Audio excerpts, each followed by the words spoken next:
is DVP. Roy is Roy. Three men, three different thought processes. We don't have to think the same.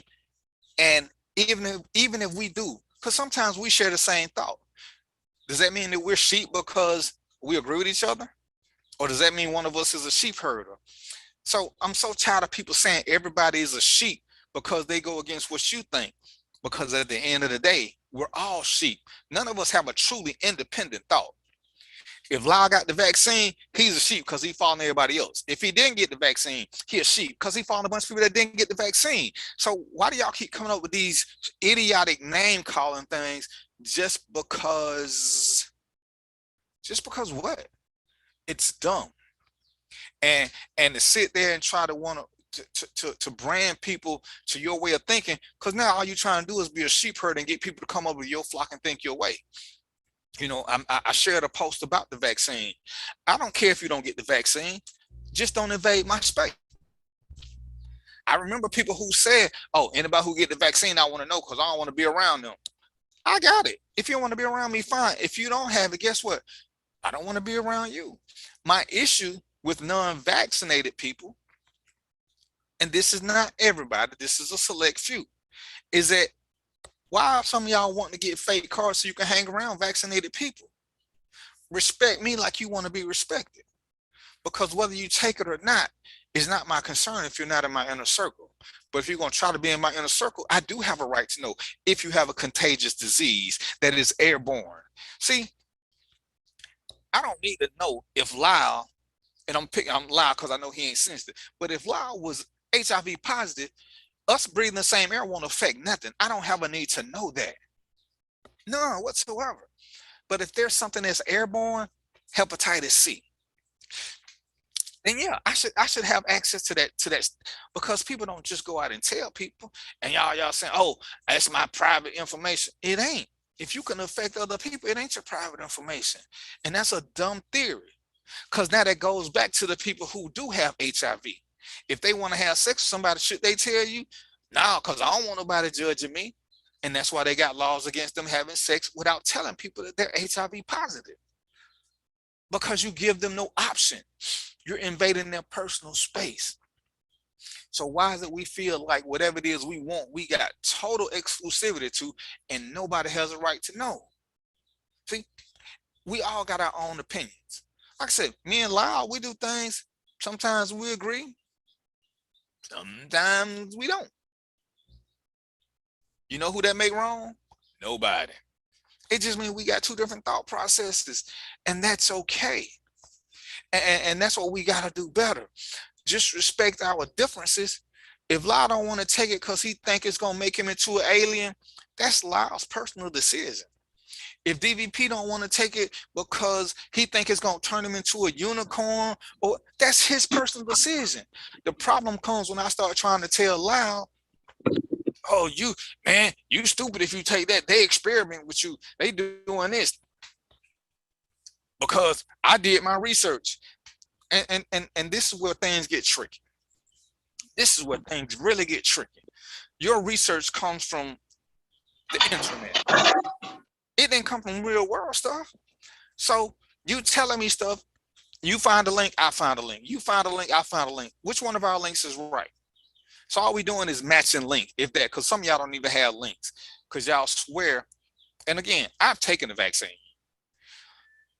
You can go to a website, it'll tell you what's in it. But guess what? At my level of expertise, I didn't understand none of that shit. But I took a tetanus shot too. Don't know what was in it. I ate a Big Mac. Don't know what was in it.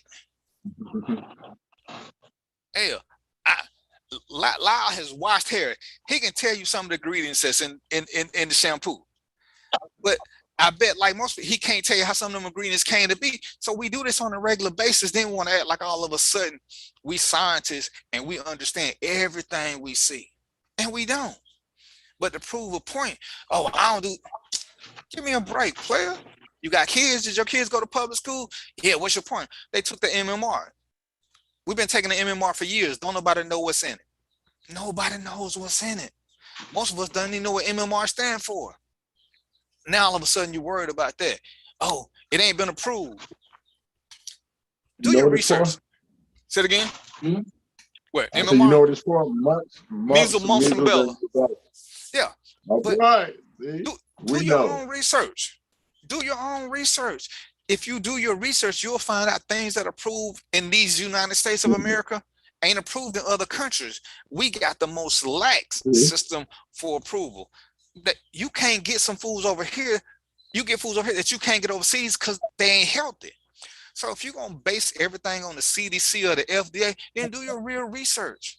If you're gonna show me a picture, y'all remember the nurse who said that viruses can't live in temperatures above 90 degrees? She was a nurse. They were sharing, everybody was sharing her video. See, and it's like, have you ever taken your temperature? If your temperature is below 90, you're dead. Your body temperature is what, 98.5, 98.7, something like that.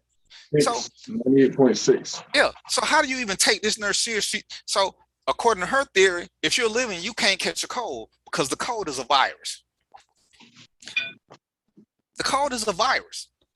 Go figure. Oh, you can do. Then you had the doctor that everybody was playing her video, the pediatrician out of Houston.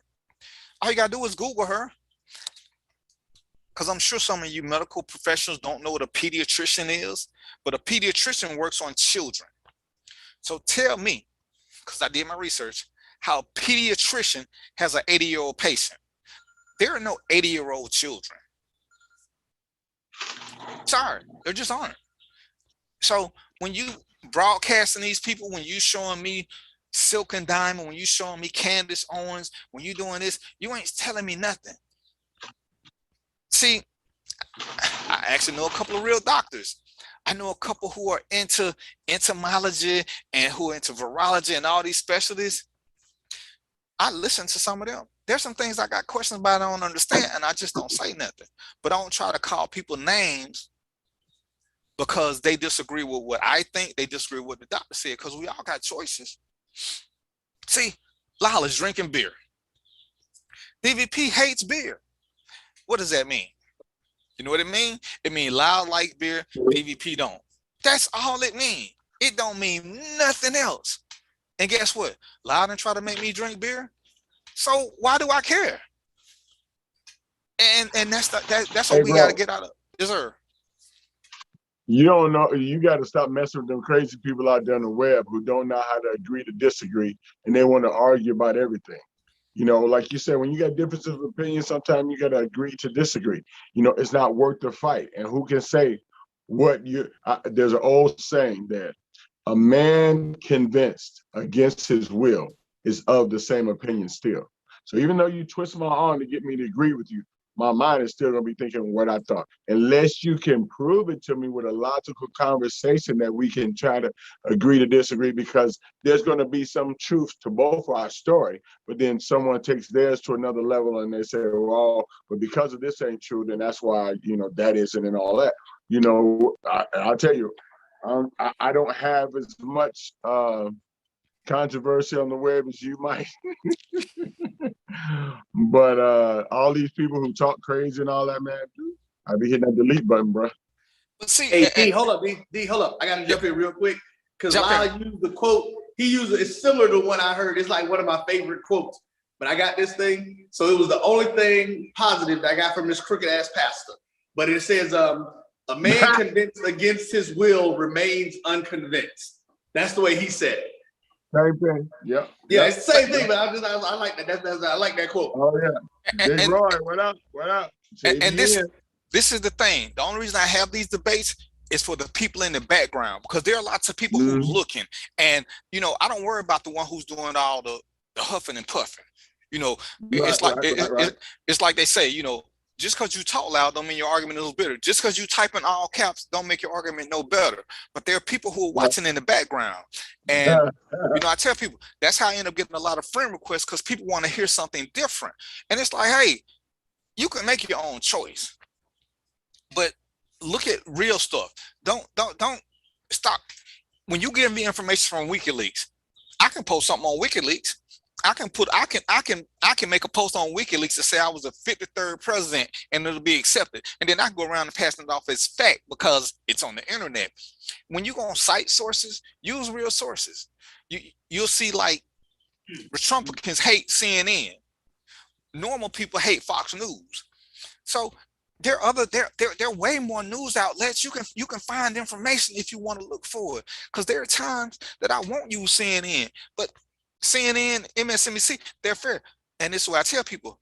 They both criticize Trump. And this is one of the things when I do politics, Fox News has never criticized Trump. The other news media's outlets, they criticize both of them. Don't trust anybody who won't ever criticize somebody, because then you're not being fair. And that's just a simple thing. But we have to get past that point of always wanting somebody to agree with us, but we want people to appreciate us for our differences, and we want them to respect our opinions, but we don't respect theirs. You know, I can tell you truths. You don't have to like them. There are things that I hear that I don't like. Most of us have been told things about ourselves that we didn't like. We probably tried to fight against it and told people they misunderstood us. And as we got older and we heard it more than twice, more than 25 times, we had to start taking some of what they were saying into account. Because as old people say, everybody can't be wrong. So if everybody thinks something about you, if it ain't true, then it's something that you're doing to give everybody that opinion. We're not talking one or two people. And this is why it's good to have good friends. And I'm gonna use Roy. Roy's a great example. Roy got this thing going. I'm happy with my JBN, but me and Roy ain't always agreed on it. But my JBN is his baby. But Roy will at least hear what I gotta say. What he do is what he do. But he don't say, shit, I ain't gonna tell D, because every time I tell D, he might not agree with me. See, when you that type of person, you don't want shit. You don't want to get no better. You just want everybody to follow you aimlessly. And then when you sink, guess what you're gonna do? You're gonna blame them. Because as we talked about a lot of shows this year, it's about accountability and responsibility. I can give Roy a suggestion from my JBN. If Roy takes my suggestion and it goes wrong, whose fault is it? At the end of the day, it's still Roy's fault. And Roy has to accept that, because all he got was a suggestion. I ain't make him do it. If I do something wrong because somebody suggested it to me, how am I gonna make that their fault? Because now I'm saying I don't have the power to make up my own mind. Just because somebody gives me a thought, I ain't gotta run with it. And if I do, and it go good, I should do the appropriate thing. Thank him for his thought. Thank him for helping me out. But if it go wrong, I gotta take that. And now I can make a decision on whether or not I'm gonna listen to him anymore. And we seem to have missed that point in the progression food chain, because very few of us will ever accept any wrongdoing. As I argue with Republicans and GOP, and they want to tell me all the bad things that Biden has done. And yes, I voted for Biden unashamedly, unashamed about it. Has he been perfect? No, but I can't think of no president that's ever been perfect. Obama wasn't perfect. Reagan wasn't perfect. Ain't no president been perfect. Not a one. And I'm listening. Oh, he did this. What did he do? See, if you don't know no better and you swear you're doing your research, people talk a lot about nothing. You know, quick thing. You know, you see the Taliban with all these AK-47s and everybody hollering, see, they left the military AK-47s. Our military don't carry AK-47s. They don't. And let me just say this. There's some things that went wrong with the Afghan police. But did you ever think that some of those vehicles was left over there? They still got our GPS on them. We can track where they're going and find out different stuff from them. But of course, you know, the art of war escapes most of y'all, because you hear people talking about what they left. And there ain't no war. There ain't no fight that we've ever been in our history where we didn't leave equipment behind. None. None. But when we give equipment for other places, we strip them bare, but we don't put top secret stuff in them. But if you ain't never been in the military or understand military warfare, you're gonna miss that part of the conversation. What up, CK? Wrong page. Come on over to Random Thoughts with DVP. And that's what we gotta understand. Sometimes when you don't know something, the best thing you can do is just sit back, listen, and learn, and then interject. But if you ain't never been in the military, you ain't gonna understand a lot of things that the military does. If you ain't never been in the real world, you ain't gonna understand a lot of things that happen in the real world because you're in your bubble. See, as a business person, Lyle has had customers, I'm sure, who haven't paid him. Well, back in the old days, gave him a bad check. Some of y'all don't know nothing about bad checks. You take a check from somebody because you trust them, then you catch hell trying to get your money back. See, that's what changed the system now. So many people want to get paid beforehand. Did you raise your hand, sir? Your mic off. I've never not gotten paid. Never in my life. I understand how that could easily happen with anyone. And I know you got horror stories and you got some chicks who want to go in a certain place just to get a free hairdo and complain and all that. I've been blessed. I haven't had that. But then that's when you got your own business. You got to go the extra mile for customer service. I'm trying to make my clients happy. I want to make them come back. Not just pay me for this time, but set up an appointment to come back and pay me again. So, you know, when you some people who don't want to be there, eating fried chicken on the side, you know, that ain't no way to do hair business, you know, for real. And you know, and that's one of the things that we learn from. And when we do it, Mark said he ain't been paid a few times. That's when you start asking for deposits. That's when you start asking for payment up front. Right. You know, somebody asked the question, how long should it take for a custom order with no deposit? Well, I'm gonna tell you, if you order something customized and you ain't made no deposit, it's gonna take forever. Because once Trina makes these glasses, who you ordered from. Yeah. Once she customized them, she can't resell them to nobody else. So she needs her money. She needs some kind of down payment up front. And right now, we require everybody to pay us up front. Unless I personally know you and will vouch for you. You know, like we got one lady who has bought glass from us 5 times. She don't have to pay us up front no more. She was actually giving me money and then telling me she was gonna come back with an order. But you know, that ain't the norm. We had somebody else who gave Trina a list of stuff she wanted. Trina gave her a price and she was like, okay, yeah, well, let me know and I'm gonna pay you once you get through. Trina like, no, you gotta pay me before I start. Because you might change your mind. All that. Yeah, you might spend the money, your tires might go flat. All of a sudden I got this product and you telling me now about your hardship. And you know, as business people, we try to understand about your hardships, but as business people, when we invest, that's our hardship. See, when I do security, people have to give me a deposit. They got to give me a deposit. You know, and I had to go after a couple for the rest of my money because, oh, well, I thought this. Player, when you gave me that deposit, everything was in the contract. So there's nothing you misunderstood. Nothing. Because it was all there. Because that's how we came up with the deposit amount. But, you know, this is how we get into stuff.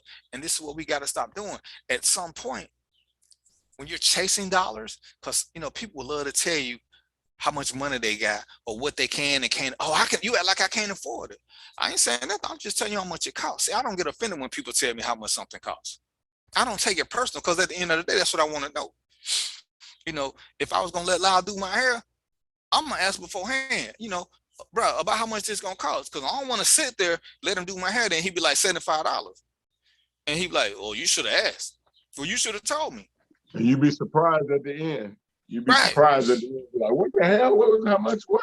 Right. And now we arguing about something. Oh, if I didn't know it was $75, I wouldn't have got it. Well, why didn't you ask? Why didn't you ask? Oh, man, I thought, accountability and responsibility. It's two people's fault. It's your fault for not asking. And as a businessman, it's his fault for not making sure you knew. But he responsible for his, you responsible for yours. So what we're gonna do is I just wanted to get that out of the way because I got another subject I want to talk about, but I don't want to do Lyle a disservice. I want to see what Lyle's question for the show is. You know what I'm saying? I'm always intrigued about this, and we never pre-discuss these. Never. Give me what you got, bro. Hold on. So, Lyle. So before man, we get started, I was thinking of sir. Before you get a question, go ahead and reintroduce yourself. Oh, okay. What's up, y'all, ladies, gentlemen, my brothers, my sisters, Lyle Moore of Makeup and More, celebrity makeup artist, hairstylist, and master barber. I'm actually an educator, so I'm well crafted in those areas, you know. What I wanted to do was, and I'm gonna really do this. I don't care who comes or not, because you know a lot of times I got a lady for lashes on Wednesday. She usually closer to the end of the show. But for all the ladies out there that we got online, you'll be able to see visually what they looking like, what I'm talking about. You know, when I do my thing. So you know, we always talking about relationships, sex, da da da da. The client that I had set up for the day at the salon was on my page. She got super long hair, and she was bringing her daughter. So I didn't know at what time who would be sitting in my chair. So I kind of kept it a little bit light of a story I got earlier. All of us, or you have, and I've had, there's a lot of people who haven't, and some who have kids who went off to college. When your kid calls you from college and they just don't sound right. Now, in this day and age, a lot of things have happened. Just last week, I think we might have mentioned that the kids went off to school to wherever. A couple of freshmen got shot, you know, party, just craziness. And I know that we used to want to send our kids to college to get away from the inner city, to get a better life for themselves. And so what do you do? And doesn't matter whether it's a boy or girl. Well, it does matter if it's a boy or girl, because we know it's going to be a little bit different. So depending on what you have, I have both. What do you do? Do we rush to their aid? Do we kind of let them tough it out? How do we handle that situation? Well, you know, maybe what's that conversation look like? Because my man on the radio, he said his wife called and his child didn't sound right. Then he said, oh man, you just tripping, you know, da da da da da. You know, I'll take care, I'll handle it. So he called and his child didn't sound right.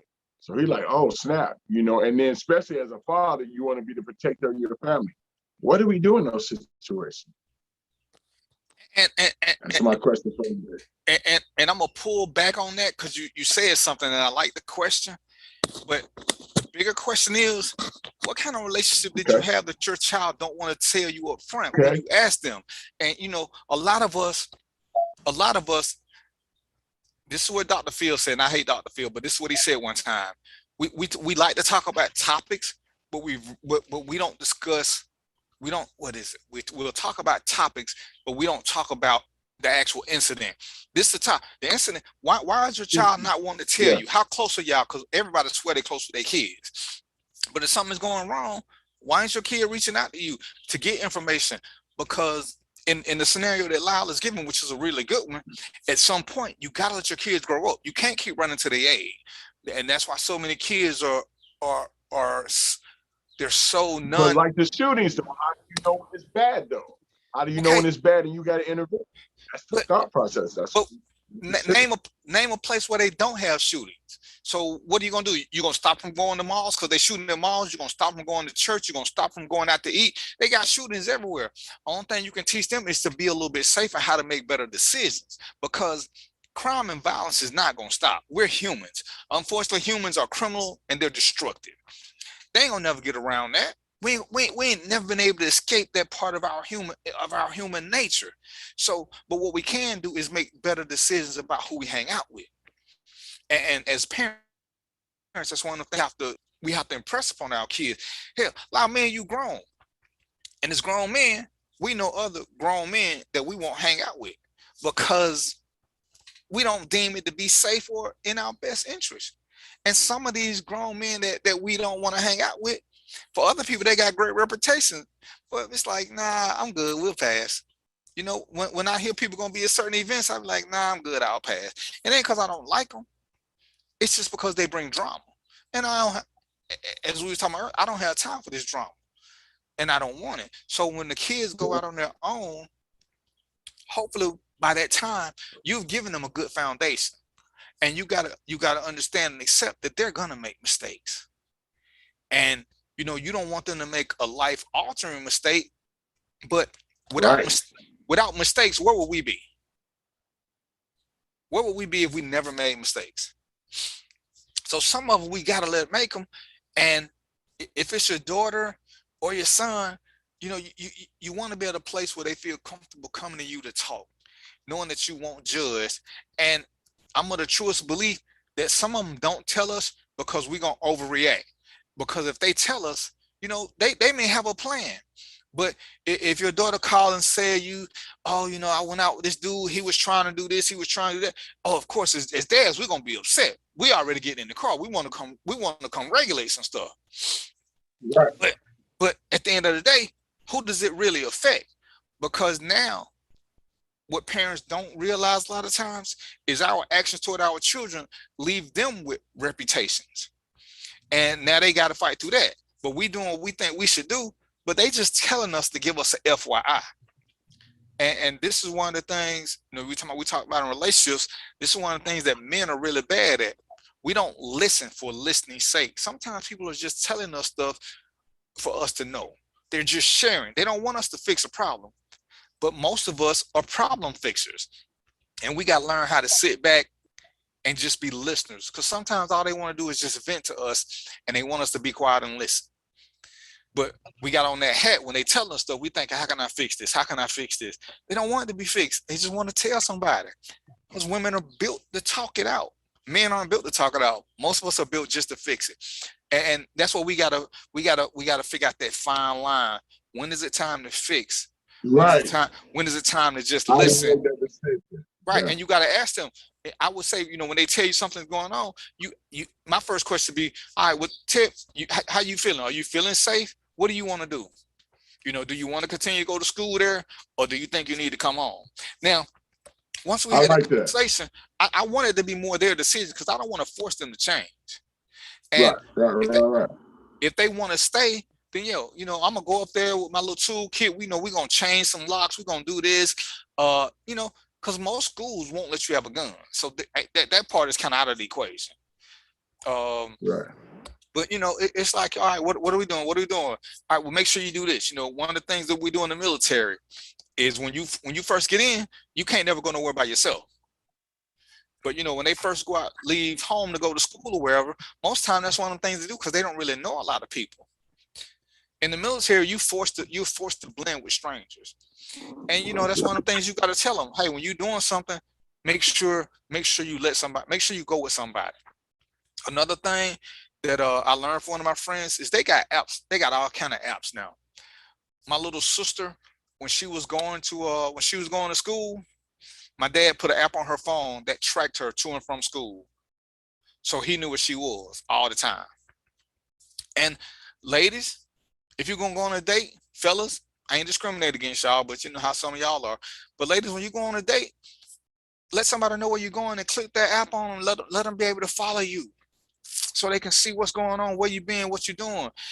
You know, we can't keep getting into this thing. I'm grown, I ain't gotta let nobody know nothing. The world is a little dangerous now. And it's okay to share where you are with certain people. Don't put everything on Facebook, people. Stop letting everybody know you ain't at home so they can break into your house. Roy, you still with us? Because I know Roy got a daughter, and Roy already told us, you know, when his daughter had a problem at work, he went out there and sat in the parking lot. You with us, Roy? Can you talk? Yes, sir. All right, tell us your thoughts on that. Well, I mean, let me sit down. How y'all doing, Evan? So that's my super producer.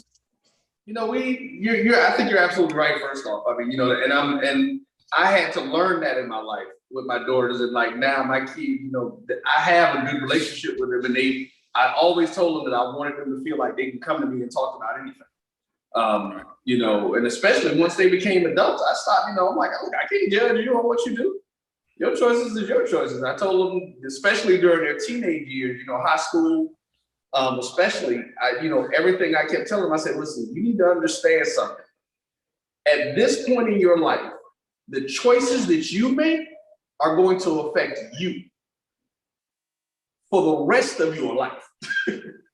So you have to do one, what you feel is best for you, but two, you know, because we hope that they follow our teachings. We hope that they do the things that we teach them if we taught them the right things to do. You know, and that was the key. But you know, like you said about that night with my daughter, man, I'll never forget that one. And I told her, I just thought about something. I got to remind her, because her manager at that store owed me a dinner. Hell, I'm like, no, because I told them, the lady was like, she was like, you know, my daughter called me. She's like, "Well, Daddy, I just wanted to call you and let you know that they are that somebody was supposed to be here. They called off and they couldn't find anybody else to come in." And I'm like, "So wait, you telling me that you gonna be at the store overnight that big by yourself?" And she was like, "Well, yes, sir. You know, the police officer come through every now and then." And I said, "Oh," she's like, "I'll be okay. I'll be okay." So I told her, I said, "Well, okay. Well, what I want you to do is, you know, keep your phone right there on you at all times, and call me if anything happens." And in that process, I started thinking, I'm like, "Well, hell, if she called me, it's still gonna take me 10, 15 minutes to get over that toll." So I just got up and started driving because I'm like, "Well, I'm gonna come sit in the parking lot right in front of the stove and make sure that don't nothing happen." I mean, because that's my child. I'm not gonna, you know, I'm not gonna leave that safety up to somebody else who apparently really don't care. That's what I told them. Right. I'm like, you know, that ain't their responsibility. But it wasn't even. I think I may have told you and 2 other people about that happening before it ended up getting out. You know, just a general conversation. Because I'm like, I didn't do that. I didn't post it on Facebook. You know, until I'm like, the hell, I'm doing it. No, I'm not doing this for none of y'all. I'm doing this for my child. And so, you know, again, and so now she, like I said, my daughter feels like she can come and talk to me about anything. And that's what I want from my kids, especially my girls. You know, and so you gotta be able to do that. And both of my girls, I honestly believe both of my girls feel like they can come talk to me about anything. And know they're not gonna get judged or get fussed at on some stuff first. Because they know if they do some nonsense wrong, they're gonna get fussed at. Fussing is part of the deal at some point. But I'm not gonna do that at the onset of the conversation. Right.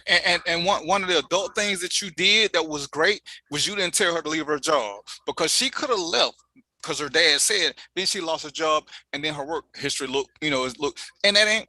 And the second great thing that you did is you sat outside. You didn't go sit inside the store with her, making her look like she was 12 and subliminally humiliating her. You sat out in the parking lot. I don't even know if she knew you were there or not, but for your sake. So it was funny when she was calling me to tell me that, because she started work. It was a 10 to 6 shift, and she was starting work, and so she called me and she was like, "Well, Daddy, they're gonna have somebody come here about 2:00. One of the other managers is supposed to come, so you know it's only gonna be a few hours, and I'll be here by myself or whatever, blah blah blah." By the time she was making that call to tell me, I was pulled up in the driveway, and I actually didn't tell her at first.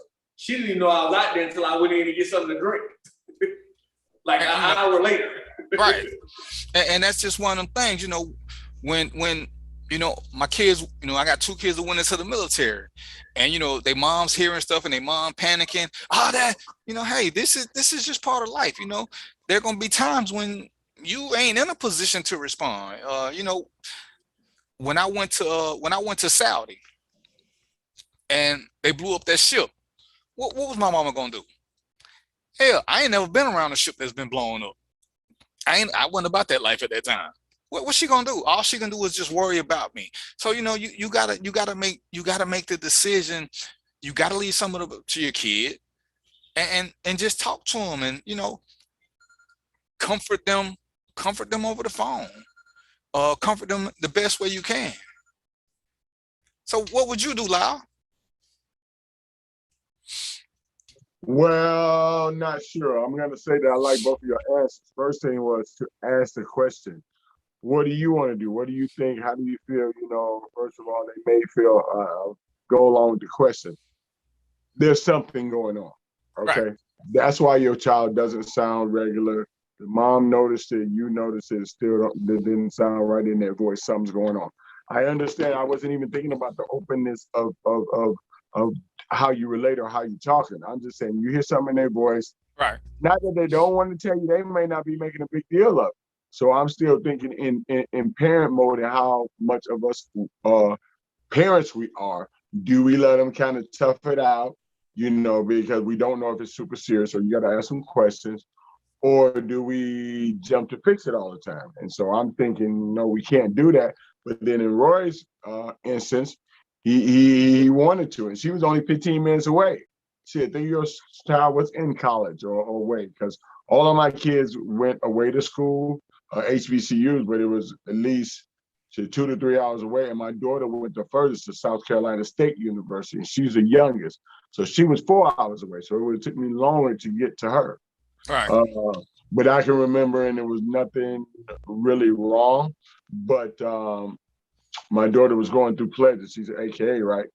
Actually, you know, if anybody you know about, I think Roy does, I know y'all know about fraternities, but sometimes yards will or schools will use a yard and they have a whole lot of people on the next round, you know, so they can get their numbers back up. Well, my daughter wanted to make sure that none of her stuff or credibility was in jeopardy. So she pledged at South Carolina State, but she also did some type of pledging at fucking Clemson. And Clemson's in South Carolina area, but it wasn't the same school. She calls me in the middle of the night, two something in the morning, like, Dad, can you come get me? From Clemson. I'm like, from Clemson? Yo, you don't go to Clemson? Then when they pledging, so you know what kind of shit they go through on pledging on Hell Night. So I was up in my ride on the road at like 2 something in the morning to go pick up my daughter. And it wasn't anything bad. It was a choice that she wanted to make. She played that was voluntary shit. But I wasn't finna let her be 4 hours away and nothing go down and I not be there to pick her up, man. Right. So, you know, hey, you got to judge the situation. But it's when they would. So, Roy, when it's girls, you know, sometimes when it's boys, you let them tough it out a little bit more. You like, and sometimes, and like we all three of us know that we've learned valuable lessons through some of the struggles that we went through. You know what I'm saying? So sometimes we do that. Right. I mean, because that's the only way you can learn. What they saying online? What they saying online? Huh? Oh, so far they just said that that Roy was a good dad. So, but yeah, I mean, you know, and one of the things I saw the other day, and I really like it, and it said, hey, we got to be easier on our parents because they were learning too. Because as parents, we don't always know. Our parents didn't always know, and sometimes you don't know. Nope. Sometimes you give bad advice, you get bad advice. Don't always be mad at them because everybody's learning. You learn to deal with each kid differently. You learn to be a parent this way, that way. And, you know, that's why I said, you know, when I did one of my earlier shows, don't be mad at our parents, some of the misinformation they gave us. Some of it they just didn't know. They didn't have access to all the information. They did the best that they could or what they thought was right. And sometimes, you know, all you can do is go by what's in the heart. Yeah, because we're all gonna make mistakes. It's just the way it is. But you gotta let your kids be kids, and if you do the best job you think you can as a parent, you know, you gotta let them go out there and branch out and make their own mistakes. You gotta let them do their own thing. Sometimes they're gonna win, sometimes they're gonna lose. That's called life. Life, whether we want to admit it or not, life is a game, and you play the game. There's some decisions, but there's some decisions that we lost that horribly. Luckily for us, none of the decisions that we lost that cost us our life. But you know, who ain't made a bad decision? Some parents, you know, I see parents all the time who talk about they'll go to jail for this. And I always ask them, if you go to jail for trying to defend your family, when you're in jail, who's going to defend them then? So make a wiser decision. I get the passion of what you're saying, but again, if me and Lyle got a beef, Lyle say something out of pocket to Trina, and I go jump on Lyle or whatever, and then I go to jail. Well, Lyle got sons and friends, so now who gonna protect Trina while I'm in jail? And that's all I be trying to get people to understand. I get why you say you want to do something, but if doing this is gonna leave your kids or family unprotected, is it the smart move? Is it the wise move? April says I didn't have parents that I could go to about any issues. I had to learn on my own. And you know, and some parents, depending on which generation you came from, there wasn't a lot for them to learn. I mean, most of us came from the Encyclopedia Britannica generation. Who reading all that stuff to try to find something? Now all you need is a smartphone. You can say in the smartphone what you want, and they give you 30, 40 answers. Man, looking through that Encyclopedia Britannica or World Book, I think them were the two encyclopedias that was out back in the day. I'm sorry, people, y'all don't know nothing about that. But who was gonna look through all that stuff? You know, we got videos now for damn near everything. We didn't have videos back then. We had to read 10, 15, 100 pages just to learn 10, 15 minutes worth of information. It's a whole different world. And part of that is we're smarter than our parents. Conversely, our kids are smarter than us. So there's a lot of times when we don't know the answers to their questions because we don't know how to YouTube and look stuff up. But it's a learning experience. The best thing you can do is have a good circle of parents that you can bounce stuff off of and come up with suggestions or solutions. Because sometimes some fixes are really easy, but if you've never been through that situation, you don't know what to do. So if you got good friends and you got a variety, you can bounce stuff off almost anybody and come up with some things that you never thought of. Hell, we do it on the show all the time. Lila Roy say something that I ain't never thought about, and I'd be like, okay, that's a good one. That's a good one. Because at 56, I don't know everything. Roy don't know everything. Lila don't know everything. So don't be afraid to reach inside your circle and put it out there sometimes and get different ideas. That's what we got to stop being afraid to do. And we'll become a much better breed. What you got, Roy? Did you just pop up? I don't know where I am no more. Where you at, DVP? Where you at? So my blue is matching my blue. You know, you gotta be coordinated all the time. You know how we. You know, it's football season, so I'm still doing what I do. Patriots and Tom Brady. What Roy doing? I don't know. Roy might be trying to make some money. What time is it? Man, I be working while y'all doing this shit, dog. Oh my God! Everybody working.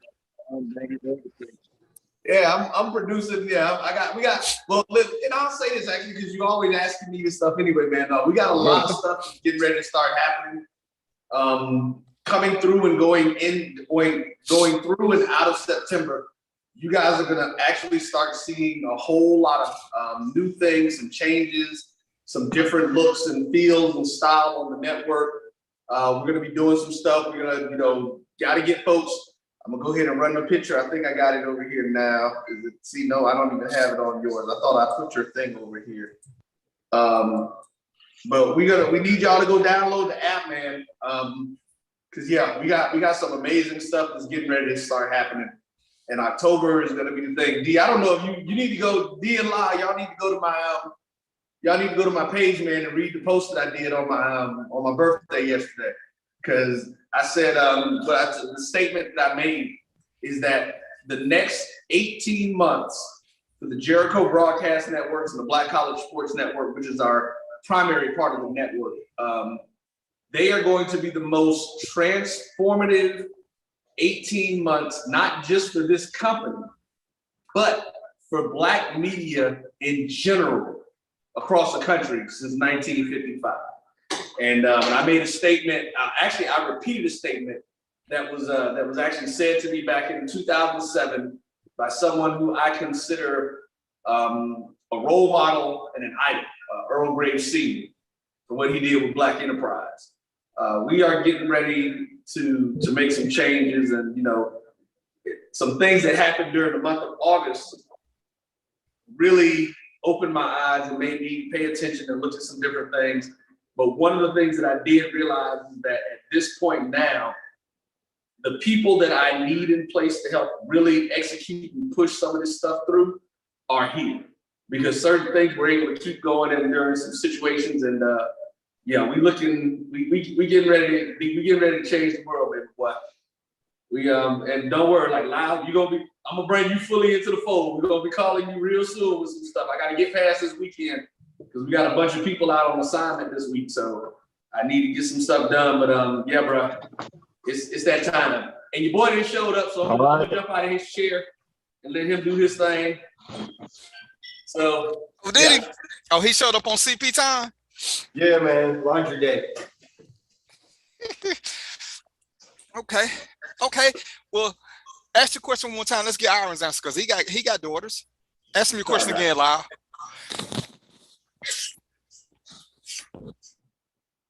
Lyle, you there?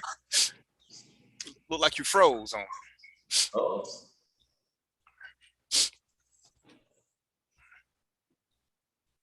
Lyle, you with us? Y'all right here, bro. Ask the question so Aaron can answer it. Re-ask your question. All right, Ira, what's up, bro? What's going on? What's up, man? Hey, so So I was saying, if you got a kid in college, right, and your kid is away from you, try to raise our kid, and you talk to your kid, and they may not be bringing it up to you. Talk to your kid, but you can tell something's wrong in their voice. We know our kids, and they're away from college. We're not right next to them. What do you do? Do you rush to their aid, or do you show tough love, have them figured out? How do you handle that situation? Because we want to be there for our kids, but we don't want to baby them either. So that's a 50-50 thing, you know, on how do we handle that? I would say, you know, you just got to emphasize the fact that communication is key. You know, if you don't, especially once by point you become a grown up, because if you don't tell me what's going on, I don't read minds for a living. So you got to communicate with me at some point, and we should have a solid enough relationship where you can communicate with me and be open with me at all times about whatever it is you got going on and what you're going through. I tell my 15 and my 16-year-old all the time, you know, and my oldest daughter, sometimes, oh, I can't tell mommy this, I can't tell mommy that. Sure you can, but, you know, in the meantime, in between time, if you're comfortable telling me whatever it is you need to tell me, then tell it to me, because I don't know how to help you if we don't talk, you know, and then by the time you become a grown up, it's like, you know, we're not in kindergarten, we're not in grade school, like, you old enough to communicate and convey whatever it is that you have going on, and you have to be able to step up and be able to do that. Otherwise, what can I do? You're one. And yeah, you know, like I said, Is it different? Does it differ for boy and girl? Yeah, the daughter and the son. But does your answer differ for boy or girl? Which one is more difficult? No, he says the answer is different for the boy versus the girl. No, it's the same answer across the board. It's always going to be the same answer across the board, because I'm not. What I refuse to do. A couple of things with my kids that I've always stood on. Two things I refuse to do. I refuse to lie to you, and I refuse to treat you any different just based on your gender.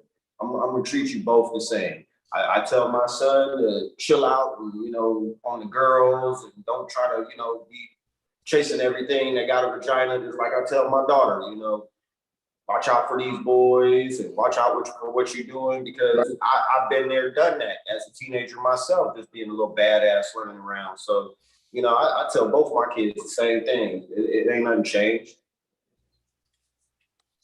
And you know, and part of what he said is true. Like with my kids, we had one basic rule: don't ever lie to me. I will not hit you unless you lie to me.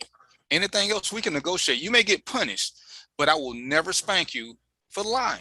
I mean, for telling me the truth. And you know, my daughter got in trouble one time, and it was so funny. I went up to the school. You know, the teacher was like, "Oh, she was doing this, and she's like, "No, I didn't." And the teacher, like, "Yes, you did." And she threw something at another kid. And my daughter, you know, she owned it. You know, she threw this. She threw a gorilla figurine at a child. Almost did this. And she said, "No, it wasn't a gorilla. It was a dinosaur." And it was funny to me because she was a stickler for saying what's right. And she's like, "Okay, well, she already admitted she threw something. She just didn't throw what you said." And you know, when you get to that level where they understand, admit to what you did. We can survive anything as long as I know that you're honest with me, because we all make mistakes. My son did something. He did something in college, and he called me. He said, "Dad, I need for you to know that this is what I did." Okay, what you did was dead wrong. But now that I know, we can formulate a plan. I can help you with this. But if I would have found out from somebody else, I wouldn't have been as willing to help him, because you would have lied to me about something. And I think most of us get that, and you want to have that open line of communication with your kids where they can tell you anything, not just good stuff. They can share with you bad stuff, knowing that you ain't going to fly off the handle or do this or do that, because as you said, at the end of the day, this is your life. If you do something to go to jail, it don't affect my life. I mean, I'm going to be upset about it, but I ain't going to jail. You did it, you're going to jail. So if you do something, if that's your decision to make, that you want to be a criminal, hey man, go for it. Go forth. You know what I'm saying? Just understand, I only collect phone calls from nobody. Right. But when you get them to that point where they know they can tell you when they made a mistake, and this is what I was saying that you missed, sometimes we just got to get in the habit of just listening. Sometimes they just want to tell us stuff and they don't want us to fix it. And men as a group, we're just shitty at that. It's a process. Even when me and Trina started dealing, I had to learn that sometimes she's just telling me stuff because she wants me to know. She don't want me to get my toolkit out and fix something. She don't want me to fix her problems. She just want to let me know. Right. And that's what I do with my oldest daughter a lot. One thing I started doing is, I'll come get her, and she may get out of school or whatever, or maybe the weekend. It just may be any old day. I may come get her. We go out. We go to lunch, and I just let her talk. About whatever it is that she's gonna talk about: boys, sex, politics, right, whatever. And you got to keep that poker face. My daughter, it's so funny. She had a crush on this little white guy, and she was like, "How do you feel about that?" Hey, that's you. As long as I ain't got to date him, I can't tell you who to like. Whether it's a white guy, whether it's a girl, whatever you do, these are gonna be your decisions. I know it worked for me, but I ain't trying to push that on you. And she just looked at me and laughed. She's like, "Oh, I would have thought you would have wanted this." I just want you to be happy. That's all I want for my kids, is to be happy. I ain't got it. Right, yeah. So, if this little white boy making you happy, go for it. Because where I come from, everybody gonna break your heart. And as dads, we don't want them to go through that heartbreak, but we know we can't prevent it. We can't. And when she get her heart broke, what we gonna do? We're gonna go out there and beat up a little 15, 16-year-old kid? We can't. You just gotta sit there and be there for her, take her shopping, get her hair done, and let her work it out. And the same thing with boys. What we gonna do now? Look, when your son get his little heart broke, what are you gonna do? We know what we did, and we want to try to steer them not to become hoes like us, but just accept the fact that this is part of life and this is how you make decisions. But as we grow, our decision-making process should grow. The things we look for at 20 ain't the same things that we look for at 30 or 40 or 50. It's a growth process.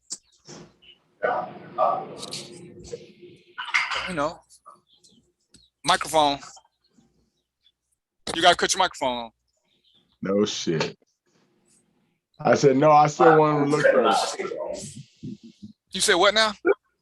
I said, I still want him to look 30.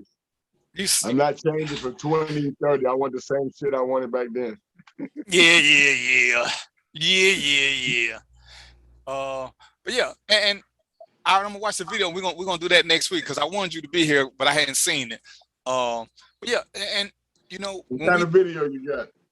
I'll send it to you because we're gonna talk about something. We're gonna have a deep discussion into the virus and the myths and the realities of it all.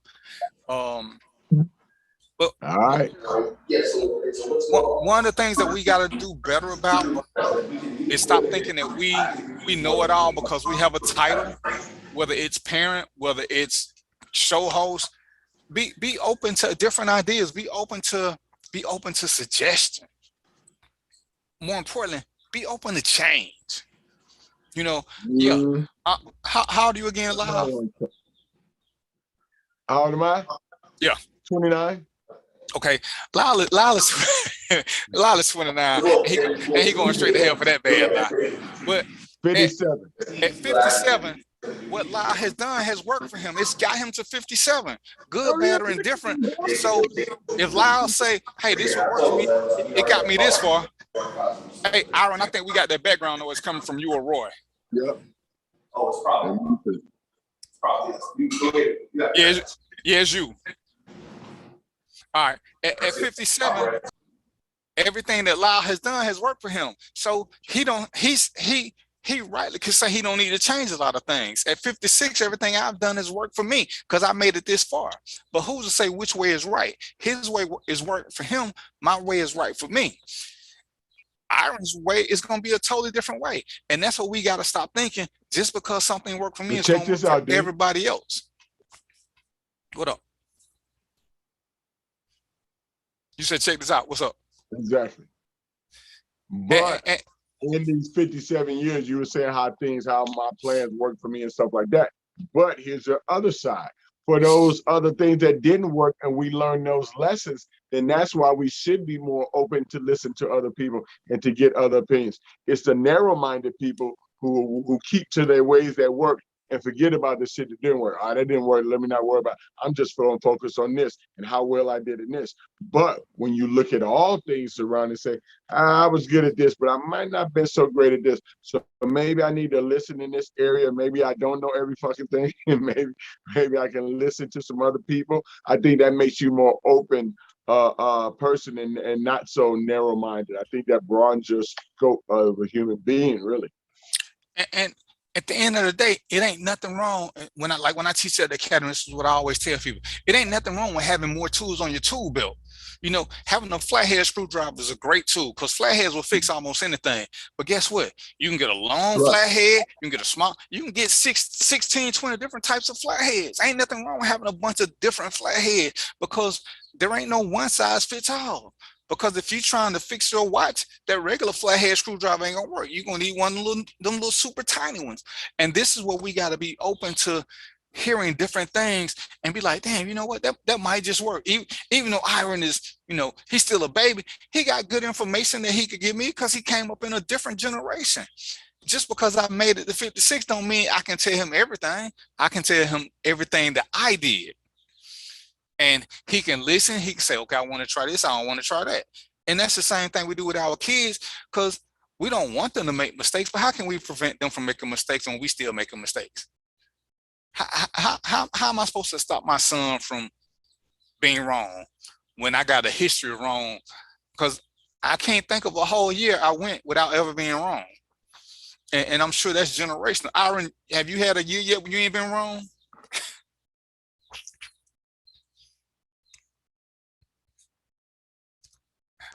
What's that again? I said, have you had a year that you ain't been wrong yet? A year that I haven't been wrong? Yeah. It might have been that first year. Oh, when you were one? Right. And so how can we expect our kids not to be wrong when as parents we were wrong? And it's like, that's why, you know, when I hear parents say, oh, I don't want my kid to do this. Hey, some of the mistakes are the best learning materials that we got. You know, and I tell people with sports, the best teams lose something that shows them what their weaknesses are. When you winning constantly, you playing in the wrong field. You playing down. When you want to rise up, you got to be in situations where you don't know the answer to everything, and that makes you better. When you take an L, when you can sit back and accept that responsibility and figure out what you did wrong. Okay, now this is what I can do to improve my game. And if we ain't at that level, then why are we doing this? You know, oh, I ain't never lost. But chances are you ain't never played nobody. As much as I talk about my fighting skills, I also talk about the 3 guys I wouldn't fight because I knew that they were better than me. I knew at that point. And I changed from being a fighter to a hostage negotiator because now we need to negotiate. Because I don't want to fight y'all. I don't want to fight y'all. I don't see a win in this situation. And we're like, yo, D, you can take him. No, I can't. I already seen what he doing. I can't take this dude. Oh, well, don't you want to let him know you ain't scared to fight? No. If I think I'm gonna lose, why would I fight? That's stupid. But I know people say, man, I'd rather fight and lose. At least you know he been in the fight. People who you beat up, you don't remember their names. You remember who beat you. But why would I want to fight if I ain't got to? If there's nothing in it for me? What am I gonna learn? That I was right, that this dude is better than me? What did I just learn? I learned what I already knew, so I didn't learn nothing different. But you know, sometimes we're so arrogant and cocky that we don't want to try anything different. You know, we want to stick with the easy win pattern. If we meet with resistance, we come up with an excuse not to try it. And that kills us because we get to a point, sometimes we're scared to step out of our comfort zone. We do it with jobs, we do it with women, we do it in a bunch of different fields. And we'll call it something else, but sometimes it is what it is. We just scared because I've noticed when you talk to people and you have heart to heart, a lot of people are scared of losing. And I'm thinking, we done lost before and overcame it. As long as it ain't gonna cost you your life, go on and take a shot at it. Go on and take a shot. Well, what's the worst thing that can happen if you take a shot at this pretty girl and she tell you no? What's the worst thing? The worst thing she can do is tell you no. And then what happened? Play that Geico commercial. You just saved a lot of money by her telling you no, because now you ain't got to take her out. You know, when life give you lemons, make lemonade. You know what I'm saying? You ain't got to sit there and be stressing it. Something good come out. You okay? Saved a lot of money. Yeah. Hey, and I tell everybody, every time a woman tell you, just realize how much money you save, because you was gonna do some stuff for her. She save you some money, player. Go on and think and keep moving. But and you got to learn to look at phase that way, that you learn something, and then it makes it easier. What up, Earl? And it's bring back the wrong name. When I first started playing football, I was pretty decent what I did, and as you moved up, okay, I got to work a little bit hard. I got to work a little bit harder. Man, I don't like this because the competition got too hard. I didn't want to compete like that. But that was because my heart went into football. I was just naturally good at it when it wasn't a whole lot of resistance. But then the bug hit me again, and I didn't mind working hard to be good at it, but I had to work hard. And that's another thing that some of us don't like doing. We don't want to work hard at something. We want to do what's easy and just keep skating through life, and we miss out on a lot of things. I became what the hell am I? I became a bodyguard. Remember now, my whole life I wanted to be a trash man. That was my dream job. It's still my dream job, because trash men got it made. They don't have to get out the truck. If you don't put your trash at the curb, they ain't got to pick it up. And once they pass, that's your ass. You're gonna be nice to the trash man. But I end up being a cop. Don't ask me why. But end up finding out I was good down the street. But I was good at being a bodyguard. So had I stuck with what I originally wanted to do, I would have missed out on all this and everything that came with it. Because I wanted to pick. I mean, how hard is it to drive a truck? I mean, don't get it wrong, they get paid good money too. And they don't, they don't risk nothing just sitting in there pushing buttons. They got to, just FYI, they got to sit in the garbage truck to push the buttons. They make over $50K a year just pushing buttons, driving a truck up and down the street. $50K. Anyway, but and that's where you gotta reach out, and you gotta be open to people. What is going on over there? Sound like a little. Oh, dude, I thought I muted you, man. I wasted something. It's all done. Yeah, I ain't having that kind of day. No, I wasted something. I wasted my drink. So you can tell who the alcoholics are, because when alcoholics waste their alcohol, or they cuss like sailors. When you waste Kool-Aid, you don't curse like that. You know what I'm saying? Unless you like 13. When you 13, you waste Kool-Aid, then you curse like that. I hope your parents don't hear you. Right, shut up, man. Damn. But yeah, we got to do better at supporting each other through our downfalls. And this is one thing that, because I joined some men's group. We got to do better at talking to each other and being able to share our weaknesses to get help from each other. Because you can learn more from people if they know. When you think I'm a regular person, we'll talk more. If you look up to me too much, and I'm just use Iron because he knew. If Iron look up to me too much as a 57-year-old man, and he got me on this high pedestal, he won't talk to me the same way. But if Iron can see me as a regular guy, he'll open up a whole different world of conversation, because that's generally how we are. We won't say a lot to people who we hold in high esteem, because we don't want them to think of us as lower than them. And it's a crazy mentality. But when we see people as humans, bam, all of a sudden the light come on. It's like, man, I ain't never know you was this cool. And it's like, well, how you respect somebody who you didn't think was cool? It's just because you look at them at a different level. There's a couple people who became mentors for me. When I first met them, man, they was right up there they was right above my mom, right up there with superstars. And then something happened, and all of a sudden they became human. And we developed a friendship, whereas before it was strictly professional, because I just held them in a different category. And I learned so much from just talking to them, from them sharing real world stories about how they made mistakes, the dumb shit that they did, because we don't think our superstars ever do dumb shit. But when you find out your heroes do dumb shit, it doesn't lessen your respect for them, it just humanizes them. And then it makes it easier for us to have conversation, and you don't feel like such a screw up when you learn that they did the same thing too, and they survived. And as men, sometimes we don't want to admit that, because we hanging around the wrong group of men. who don't make us feel comfortable in our own skin and accept the fact that we all make mistakes. And that's part of the thing that we got to do to get better, to grow, and to be better. I had a conversation with a guy yesterday, and he was telling me about us being, yeah, I know how I feel about that whole king conversation, us being kings and this. And I was like, dude, how are kingdoms made? Kingdoms are made off of workers. So there's no kingdom without a shitload of workers. And kings ain't on a one-to-one level. So if we go back to Africa, which is where everybody keep wanting to go back to, and let's just say there are 100 kings, but there were over 3 million people. So what were the other 2,997,000 people doing? They weren't all kings. So why do we keep wanting this king title when we got to learn to be warriors and blacksmiths and masons and seamstresses and all these other things that make up life? And nobody wants to be that regular person. So we have a tough time getting through life because everybody wants to be a king. Everybody want to be in charge, when that ain't how it works. Once we understand this, we can do a whole lot better. We need to be better at subject change.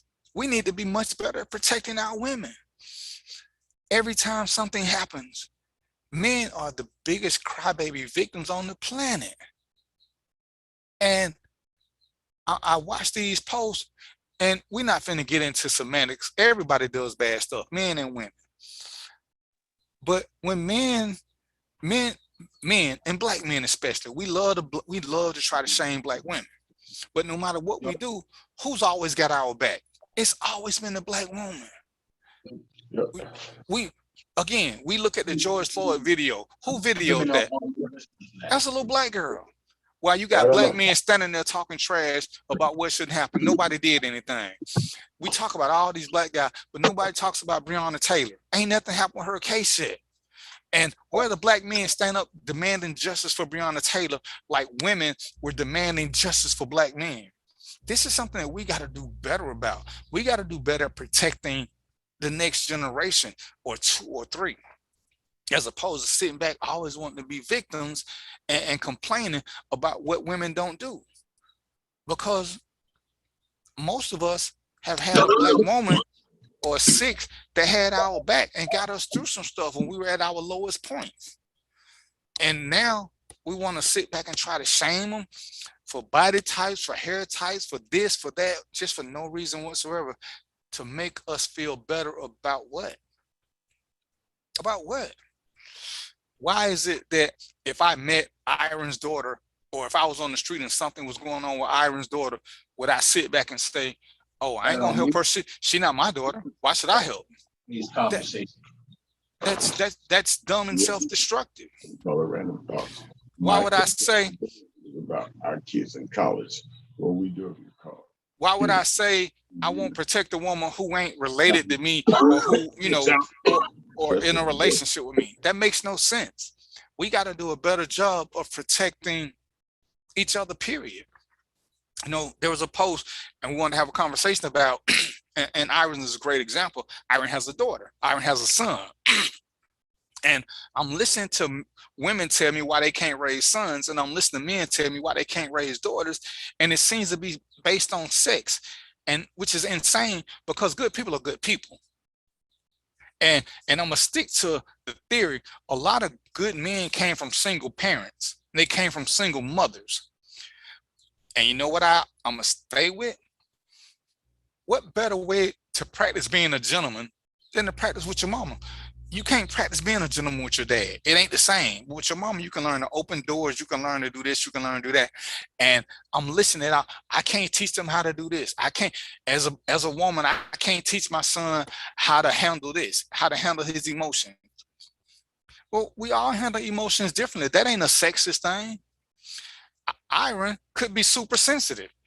I could be super logical. I can't tell Iron how to handle emotions. That's not a man, or that's not a man thing. He has to have somebody who understands his emotional level to talk to, because we got different personalities. It's not based on sex. And if you look at the science of it all, something that we love to deny, each and every one of us is half our mother and half our father. That realistically means that we have some woman in us and some man in us. And guess what? Every woman has some man in her and a woman in her, because that's the way the chromosomes go. It's half and half.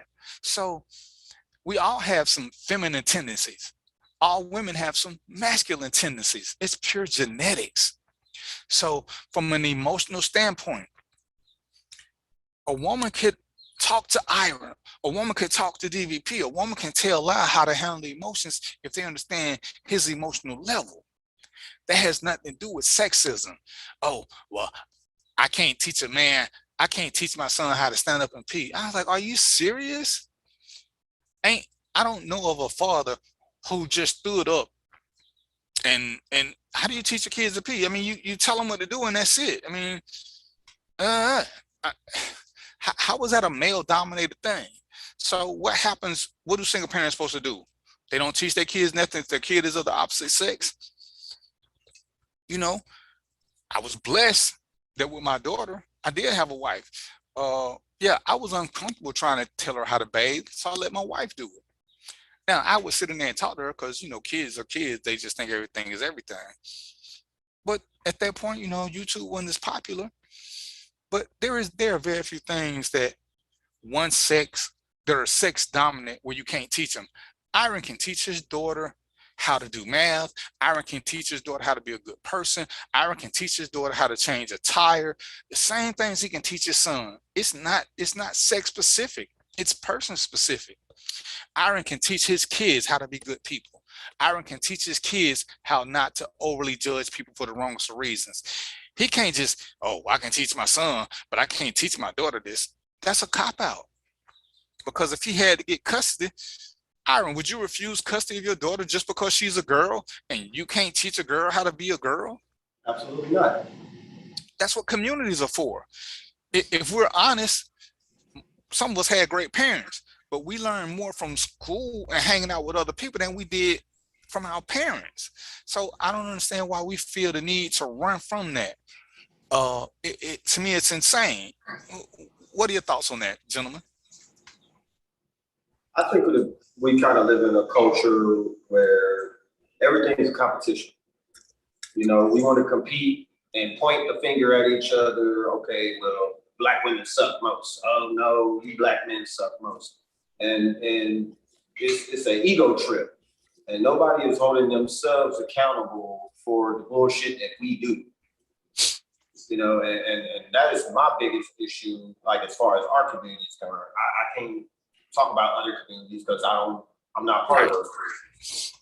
But you know, I feel like that's where the large disconnect is. Because like I don't agree that I can't teach my daughter how to be a woman. I do it every day. You know, she texts me every day. First thing I ask her about, how was school? What happened at school? How you doing? How you feeling? I do the same thing with my son, because it's not that I'm not teaching her how to be a woman. I'm trying to teach her how to be a considerate young lady. So now, a couple of years down the road, she's, getting older. She'll be 16 in 9 days.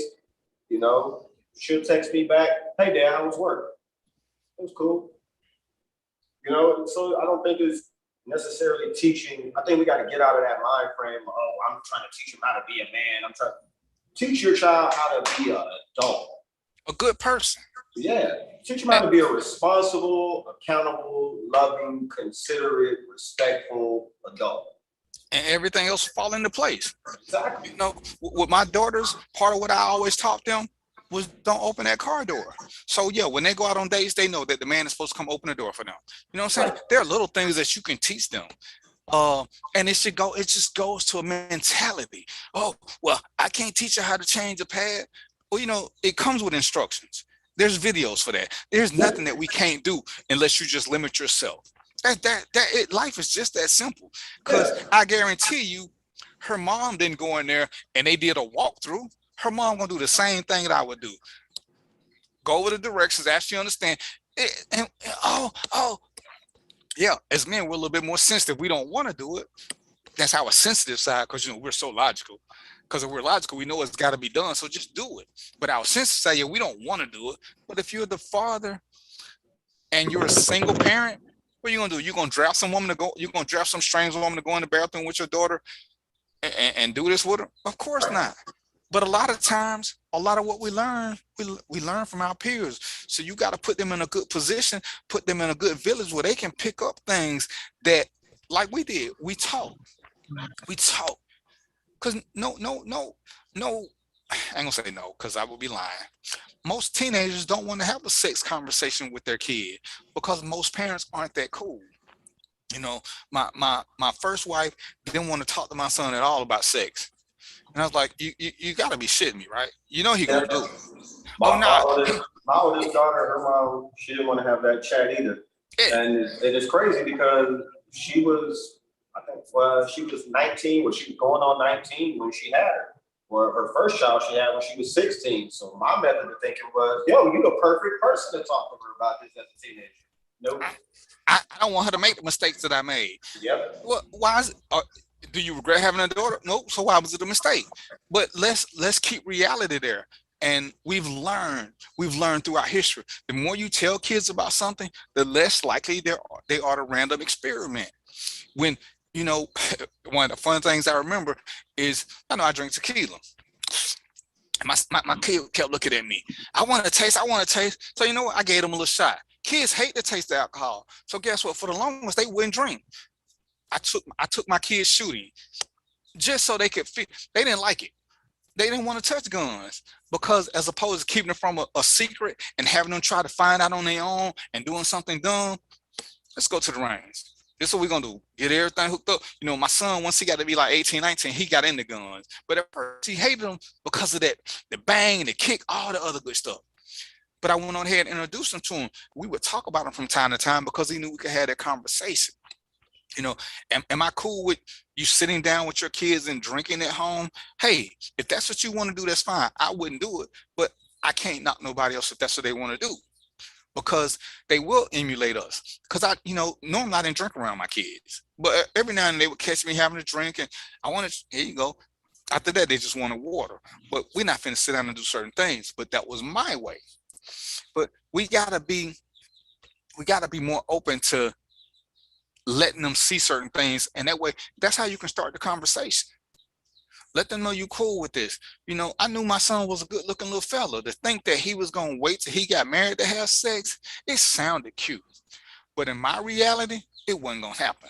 Exactly. And I'm the same way with my kids. Like when me and my oldest daughter had the sex talk, you know, I kept it a buck with her. You feel me? I told her straight up, I would prefer you wait till marriage.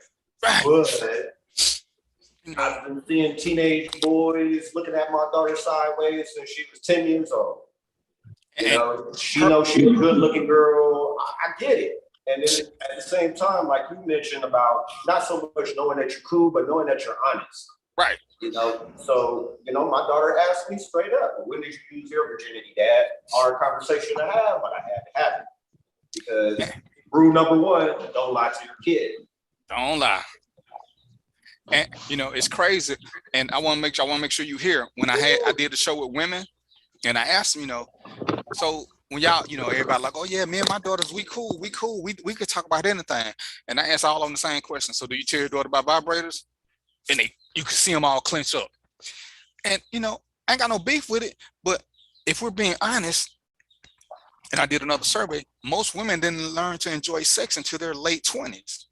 So when you start having sex at 16, 17, so for 9, 10, 15 years, you were having sex for the man's pleasure. Are you gonna let your daughter be that same way? You're not gonna teach her how to, you know, because, you know, they was like, yeah, had I known about vibrators or toys, I wouldn't have been so accessible to men. So why won't you teach your daughter the same thing? That's different. Why is it different? How different? You knew that you were a toy for a man. Why would you let your daughter go through that same thing if you can prevent it? And, you know, I was like, so you ain't as cool as you say you are, because there's a limit to your conversation. Because if me and Iron best friends, there ain't nothing we can't talk about. If Iron called me, he's like, yo, D, you ain't gonna believe this shit. That's the only precursor I'm gonna get. And he finna tell me some shit. You know, why is it with your kids? It's like, well, we can talk about everything except for this, but we best friends. Me and my kids best friends, but we can't talk about this. You know, my sons, they knew about my criminal behavior because I was telling him some of the mistakes I made. I don't want you doing this. Now, you can make a stupid decision if you want to. I can admit I was lucky. I got away with a lot of shit. And the first chance I got to run, I joined the military and got the hell on. Because it was the only way I was going to get away from it. I knew I wasn't going to leave on my own. I know this is going to come at you. I see what kind of world you live in. You got the cool factor. You got the girls gonna come at you. You got the other dudes who gonna be trying to pull you into stuff and showing you how easy it is to get shit. You got some of your daddy smoothness in you. That's a curse and a blessing. You know, so but you got to have these unconventional conversations, these uncomfortable conversations, you know. And it goes back to what we was talking about, I believe, a week ago.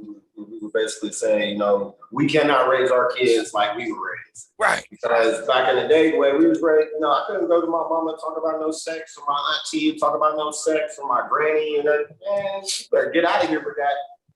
Keep your pants up and go get out there and do nothing stupid. Right. Don't you know, do but this generation, you know, they got such access to everything before you even have an opportunity to tell them what it is. So, you know, just like you said, you told your kid about, you know, all the crazy stuff that you used to do when young. Not only did I tell my kids what I used to do, I had my mama tell them. Just so you know what I'm saying? As a parent, this is where I'm coming from. This is why I'm telling you, because here's your grandma telling you some of the crazy shit that your dad used to do. And we gotta be vulnerable to them. It makes them, it makes us more human to them, because, you know, being a cop again, you know, I say something to kids, they're like, oh, I don't tell my parents nothing because they think this, they want that. You know, my kids never curse. You have got to be one of the biggest fools on the planet if you believe your kids don't curse. They just smart enough not to curse in front of you. Plant a microphone in the room, and you will hear their mouth. But, you know, it's like one guy said, oh, I ain't worried about my daughter having sex. She ain't gonna do it. How you, because she told me. Dude, what lie did you tell your parents? Right. You know, they're gonna tell you what you want to hear when you put them on the spot, but give them the tools to be prepared if they want to make that jump. I bought my son some condoms. You know, here, I wanted to take my daughter and you know, hey, get on. You know, I'm telling my wife, take her and understand this whole pill. Teach her how to put it on and what? You was gonna do what with your daughter? You was gonna teach her how to put it on the boy? No. I wanted her to know about sex and birth control, because, like I said, we don't want them to do it. We don't want them to, but based on our life experiences, how old were we when we started having sex, and how old was the girl we were having sex with? Right. So. Were we special? Wasn't that special about us when we was having sex? We was all little knucklehead little boys. We wasn't the best looking boys in the bunch, and we still got some. So what make us think that? I was, but I'm not even messing with you. And so, but we gotta accept that reality is reality for a reason. And just like we were smooth talking, man, my daughter came home late from the prom. Now, her date who I was gonna jump in the parking lot, you could tell he was scared. But there was another kid in the car with them. And as I was feeding him the ride act, this little one kid, he was smooth and cool. And I looked at him, I said, little fella, you from Atlanta, ain't you? He like, yeah, how you know? I said, cause you've been fussed at before. Cause ain't nothing I'm saying bothering you. You answering cool and smooth. It ain't cause you cool and smooth, it's cause you done been down this route before. Yep. And he just looked at me and smiled. Because once you've been through certain situations, you don't have the same level of panic. And you know, we gotta just do better at transferring that knowledge and opening up kids' experiences so that they don't learn shit from the street. You know, the streets will have you believing you can't get pregnant the first time you have sex, which is a total lie. The streets will have you believing a lot of stuff. And as dads, we out working so much that sometimes we miss quality time with our kids. You got to make that time. Sometimes you just got to take a day off and just be about your child and have that conversation. So check it, man. I'm sorry that I'm not as good as you guys. Being able to talk about everything, you know, I'm a little bit older, so I was probably still in the parents' age, like your parents or whatever, in that denial shit and stuff like that. my past and being on the street and drugs and shit like that. I'm sorry, I didn't tell my kids all the war stories and things like that.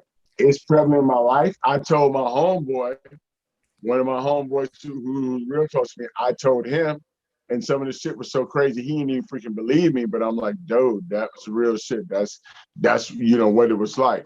None of my kids may smoke. That'd be the most that they do. I don't, and I'm positive of that. I have those kind of conversations, and I hang out with my middle-aged son, so I actually know what he does. My other son's in law enforcement, so he ain't. And my daughter, she's sneaking to smoke a little black and mild and shit. She know her mom will have to stick. God damn it, because cigarettes, trying to make sure my middle son don't get totally hooked on those, you know what I'm saying? And so coming from both sides, those are some tough conversations. And then when you're still in this situation, I don't know how you guys were in the situation with their mom and what was going on. So it was hard for me to talk to them because the shit was happening.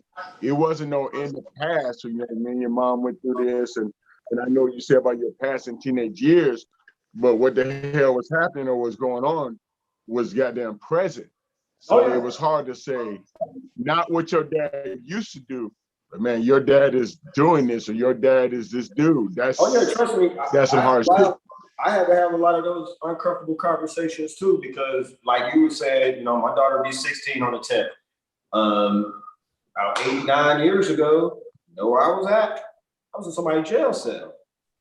So I had to have my come to Jesus moment and be able to get past the embarrassment of a lot of the foolishness that I was involving myself in and get involved in, and just be, like they say, man up. I had to man up and talk to my kids. Hey, your dad did miss a year and a half. This is why, and tell them what it is. Right. So now when they get caught up with the wannabe street shit with the kids, that's teenagers and stuff. Hey, look.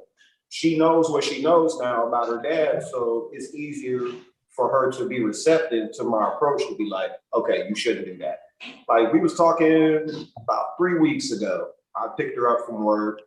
I'm taking her home. We was talking. I don't even remember what we was talking about, but it was something that I told her not to do, and she went and did it, and she ended up getting in trouble. She said, the first thing I thought about is how every time you tell me to do something and I go the other way, and then some bad stuff happens, first thing I thought is, my dad told me to do that. So, but it made me feel good because it was like, I see I'm getting through to you. And it makes her more open and communicative about what she got going on. Even though she did the wrong thing, that's still a good moment. Right, she learned something from it. Yes. And that's the thing, the lesson we learn from our mistakes. I'm gonna tell you. When we're growing up, we all did it. We decided not to listen to our parents because we want to go our own way. Well, sometimes you start to learn at a certain age, shit, if I just listen to them, it's gonna save me a lot of BS, it's gonna save me a lot of yelling, punishment, all that. We just do it the right way. Not necessarily my way, but not the wrong way. Right, just know my story before you do it. Right. Yeah, and Lyle, you ain't wrong. And like I said, this ain't for everybody. A lot of times, especially when you're still in the mix, you're not in a position to tell your story because you don't know your story. And I could tell mine because mine was past, and I could look back on it, and I looked at some of the missed opportunities. And I, when me and my first wife got divorced, and me and my son were hanging out because we had got to that point. And he was like, damn, Dad, you know a lot of women. He's like, and you stayed faithful to Mom? I said, yeah. I said, but that was her issue, that I knew so many women. I say, but she was the one I chose. I said, but this is life. I say, this ain't what I want you to do. You're 18. I want you to go out and get as much experience as you can. And then when you turn your late 20s, you can tell me about a woman that you're in love with and you thinking about marrying. And if you tell me anything about marriage before 25, I'm gonna lock you in the closet because you don't have enough experience. I said, and he was like, you for real? I said, yeah. I said, because you don't know enough. You're gonna go out there, you're gonna have sex with this first little girl, you're gonna think you in love. You're gonna get one of these girls, do something really freaky to you, you're gonna think you love her. Get all that freaky shit out your system. And we laugh about it. And he, right before he got married, he called me. He said, "Hey, Dad, I think I'm ready to have that talk." I'm like, "What talk?" He said, "I think I'm in love." And we talked about some of his experiences, about make sure he done did some things so that he don't get married and be like, "Man, I wish I would have did this before I got married. I wish I would have did that." And it helped him out a lot. And we talked. He's like, "Yeah, Dad." He said, "Yeah, because I remember I was in love with so and so, but I was scared to tell you because I know what you talking about." I said, "I ain't trying to hear that." He said, "You're right. She did this to me, and she turned me out. I was in love with." I said, "Yeah, you was in love with the sex, not the person." But it's a conversation that everybody ain't comfortable with. The difference, right? And everybody can't have it. You just got to have the best conversation for you. And sometimes, and this is where it's good to have a nice little community. Sometimes it's okay to let your kids talk to other people. My other son told me, we had a coming to Jesus moment. He's like, "Dad, you really smart." He said, "I just want to apologize." He said, "Other people say the same shit you tell me, and I listen to them. And then I think about it. Damn, my dad told me that same thing, and I thought he was just," and he's like, "I should have been listening to you all the time. I would have been ahead of the game." I was like, "Yeah." I said, "All I can do is tell you. What you do with the information I give you is on you." But and you want to have people who say that, all his friends coming to me for information, and they're like, "Man, your dad cool. He'll talk about anything." Yeah, if you come to me respectfully with a question, I'm gonna give you the best information I can. And because I know some parents can't talk about stuff, and we all look for that cool older person that we can just say stuff to and kick it with, and hey, as long as we respect it, and you can't. I believe in freedom of speech, but you can't talk to me cursing as a kid because you're still a child. You're still a child. You may not be my child, but if you're in my child's, if you in my child's age range, then yeah, you fall into my child category if you want to talk. That's the respect of the conversation. Right. Yeah. So, but I realize that all parents aren't cut out for that.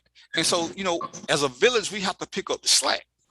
You can't just dismiss, let's just say me and Aaron become best friends, and then one of his kids want to talk to me. Well, I should talk to them. If Aaron trusts me enough to be his friend and leave his kids around me, then he should trust, the conversation that we're gonna have. I can't just sit back and say, "Oh, well, no, you need to go talk to your dad about that." Maybe there's a reason they hadn't talked to their dad. And if Aaron is that dude, like I try to pick my friends, and I'm gonna hit him up and say, "Aaron, you might want to have a talk with this. You might want to bring this up with your kids." I don't give them a full discussion about what we talked about, but let your kids know that you're cool enough to have these conversations, because sometimes parents are ignorant to what's going on because they live in a fantasy world, because your kids do what they're supposed to in front of you. But when you ain't looking, you don't know who they truly are. And sometimes you just need a little knock. Like I said, I wasn't foolish enough to think that my kids weren't cursing. My son said, my son was doing something one day and he said, "Shit." And he looked at me. "Oh, my bad, Dad." And all I could do, because he didn't know I was standing right there. But shit happens. I mean, I'm 56 and I still would not curse in front of my mother. Now I curse in front of my dad. Don't ask me why there's a difference. But I won't even admit to my mom that I ever had sex. I don't care what the conversation is. I'm a virgin. She can say whatever she want to say. To this day, I'm still scared to have that conversation with my mama. But my dad, I'll tell him in and everything. And my mama, she called me one day. She said, "What you doing, son?" I said, "Nothing. I'm probably 22, 23 something." And she said, "I just got a question because you know everything." I said, "What you want, Mom?" She said, "What's a menage a trois?" I was like, "Where you at? Because I'm coming. Whoever said that to you, I'm finna fight." I'm finna fight. I'm finna fight. What I'm like, "Mama, who asked you that?" Mom finna get it. Well, but see, and it's funny. She overheard somebody talking. But see, I'm already mad because I'm thinking some dude done said this to her. So I done jumped in the car. I'm going to the house. "Mama, who told you that? Cause it's finna be some problem." And she was like, "Nah, I was at a restaurant and these little ladies was behind me. They was just talking about the menage a trois and they was all laughing and giggling." And she said, "I didn't know them. I didn't want to lean over and ask them what they was talking about. So I figured I asked you because you knew everything." I was like, "Ooh, okay. All right, I'm calm now." But I got my pistol oiled up. I got my extra magazines. I got my friends on standby call. We finna beat some people down. We finna beat them down.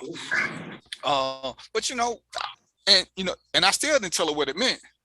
I said, "It means three men doing something they ain't got no business doing." She like, "What?" I said, "That's all it means. Don't be around three men at the same time."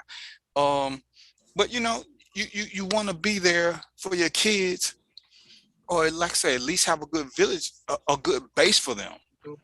where they can get out and do stuff. When my first daughter was in the hair and makeup, I was gonna send her with you, Lyle, to hang out for a minute. I couldn't get her attitude right, but I want her because she thought she liked that.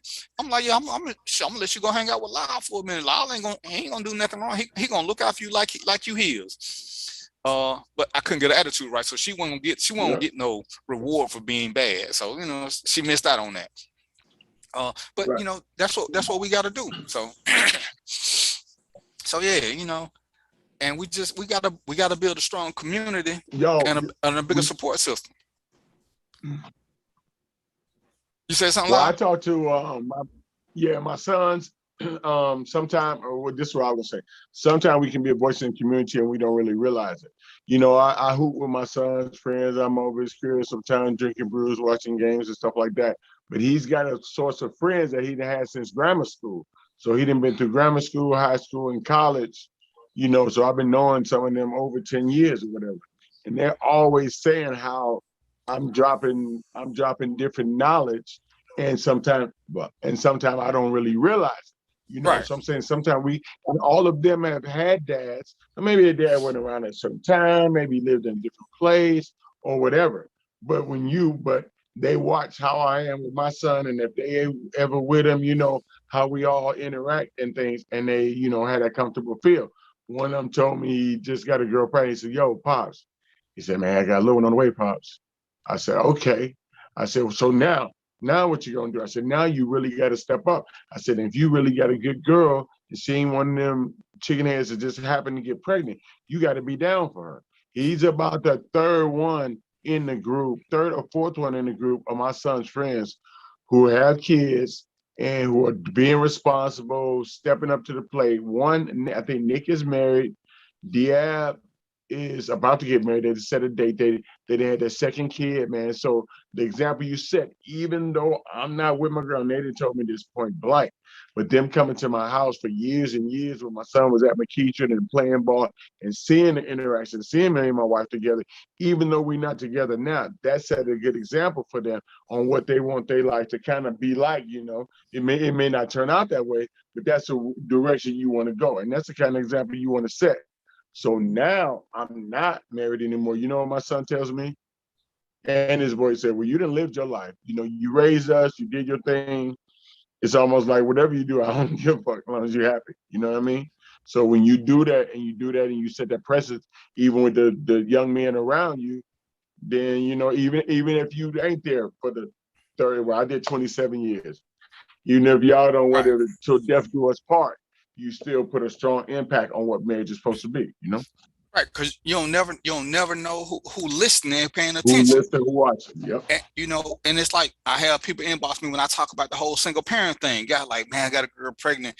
I said, well, what you thinking about doing? I said, but before you answer that Right. question, this is the first thing I need for you to do. I need for you to open up a savings account and put $25 a month in there.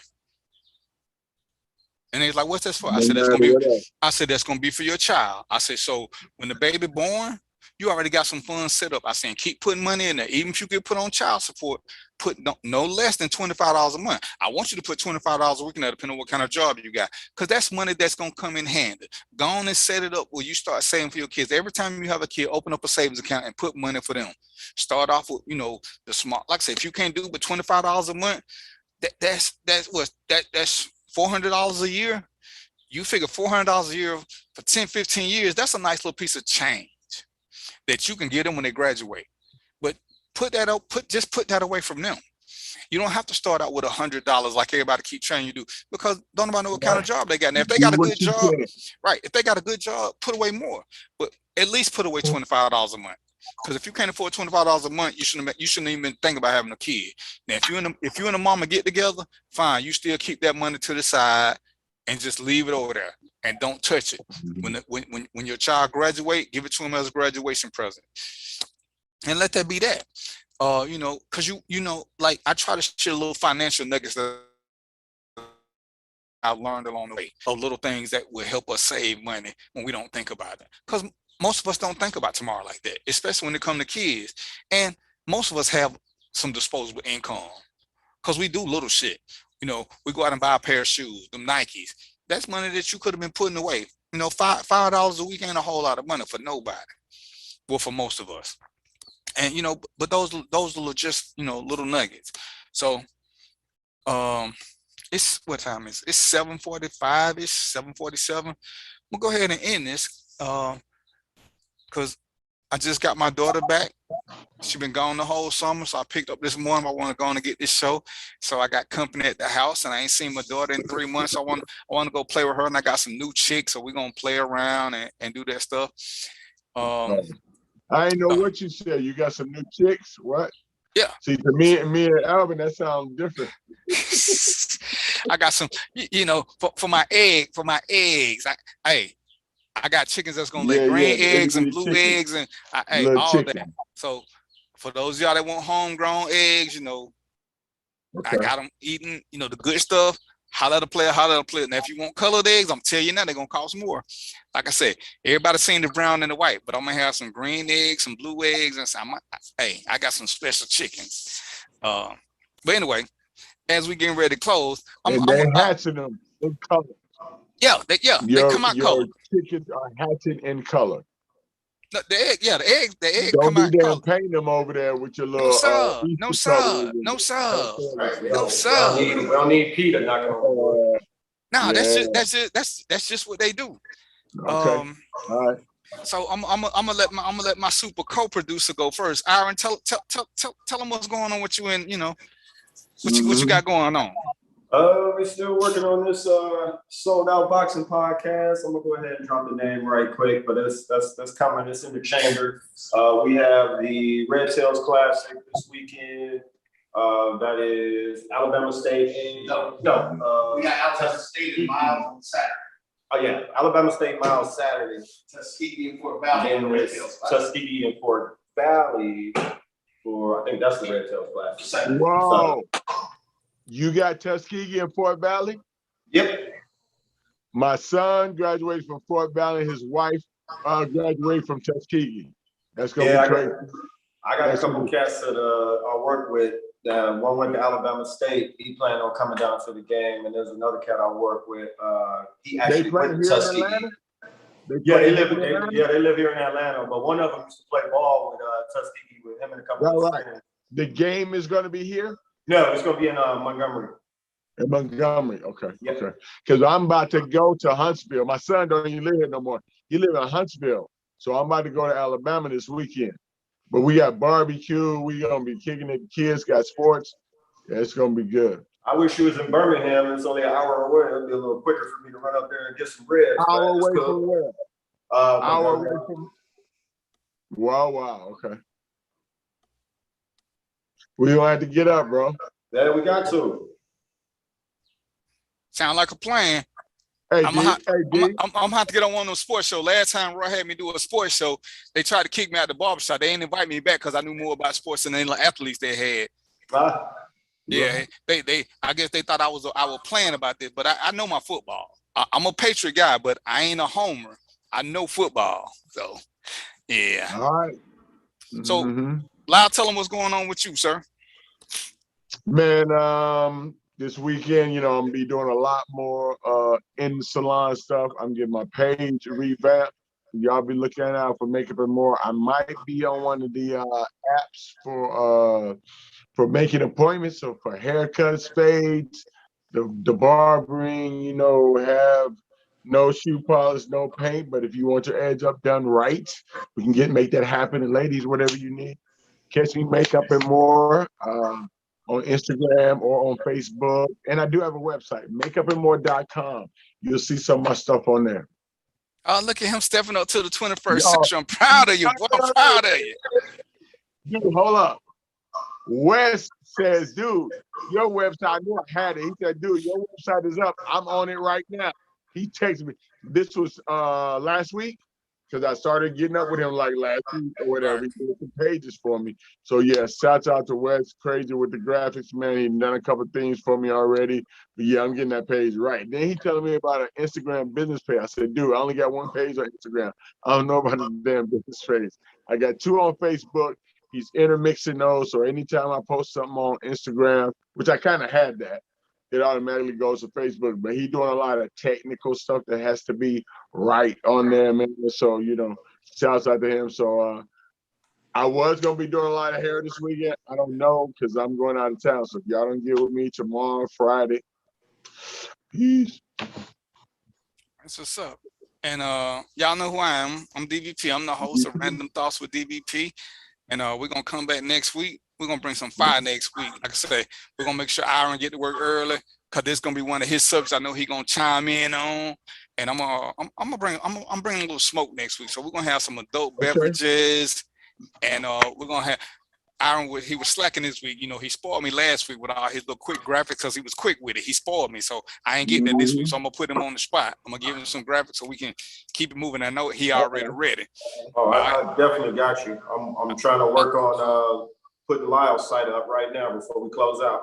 Okay. Is that makeupandmore.com.au? Makeupandmore.com. You see some fly pics of your boy doing different things, you know. Couple celebrities, Vivica Fox, Nene Leakes, you know, doing my thing at the hair shows. Yep. So we're gonna do this again in 6 days and 22 hours and some change. Yes, sir. Until then, y'all know what it is. Peace, popcorn, and chicken grease. And we out. Random Thought, DVP. We out.